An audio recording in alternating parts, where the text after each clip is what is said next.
Разговараме со господинот Петар Гаштаров, член на иницијативниот одбор на битолските пензионери. Она што најмногу ги интересира нашите повозрастни граѓани е протестот кој што ќе следи во наредниот период и вашите основни барања, кои што се надевам дека се исти со барањата и на другите здруженија на пензионери од Република Македонија. Кога е закажан протестот? Да, незадоволството кај пензионерите веќе долго време трае. Мислам и ова председателството сега што е на Сдруженијето на пензионери не му обрнува многу внимание на нашите пензионери кои се наоѓаат во тешка положба. И затоа како пензионери воопшто јас сум мислам пензионер како и сите други пензионери и се сложивме, се договоривме да имаме еден протест како што има протести во сите градови на нашата република Македонија. И се договоривме да биде протестот да биде петок на 11 во 19 часот пред споменикот Магнолија.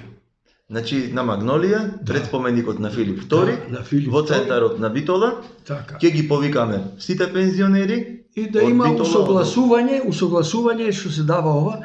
Не е зголемување, тоа е усогласување. А видите, усогласување правиме така да има малце равноправност со ниските пензии и со високите пензии. Не може тој што има 10.000 пензија, ги имаме 10 и нешто, и некој што има 60.000 и тие ги имаме, не може да биде процентуално овој што 10.000 ќе има 600 денари, така? А овој што 60.000 ќе има 3.600. Пример, грубо кажувам, значи не е во ред.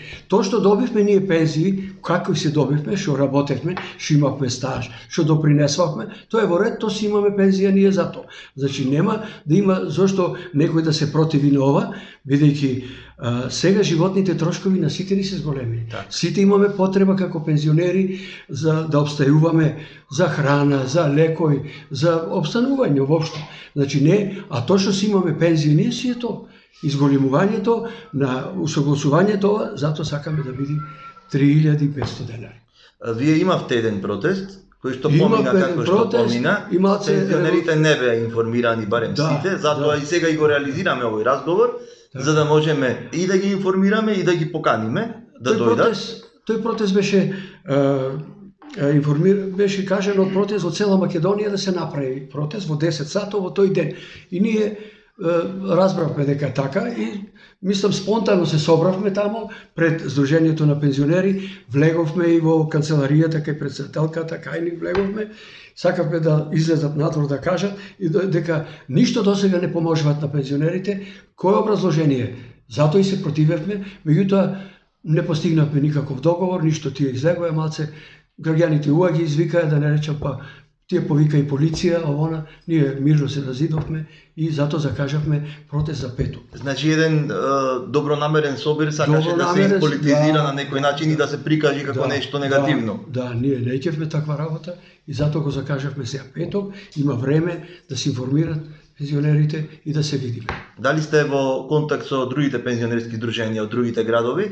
Дали и тие продолжуваат со протестите? Продолжуваат, секој ден продолжуваат Прилеп, некој Куманово, мислам дека Бутел и така и други здруженија, а до петок ќе стапиме во контакт со сите здруженија, со повеќето. И уште нешто за овој краток разговор, дали се планира еден поголем протест или на протестот ќе одлучите како понатаму, дали ќе има протести во наредните денови до исполнувањето на барањата? Па мислам дека ќе има и наредните денови, додека се исполнат барањата, како и сите здруженија во Македонија. Ви благодариме многу. Се гледаме во петок во 19 часот на Магнолија, каде што уште еднаш ќе слушнеме вашите барања, кои што во секој случај се легитимни, затоа што како што кажавме стандардот е многу висок, цените се зголемуваат, а пензиите за жал барем оние најмалите остануваат премногу мали. Добро, ви благодарам и вас.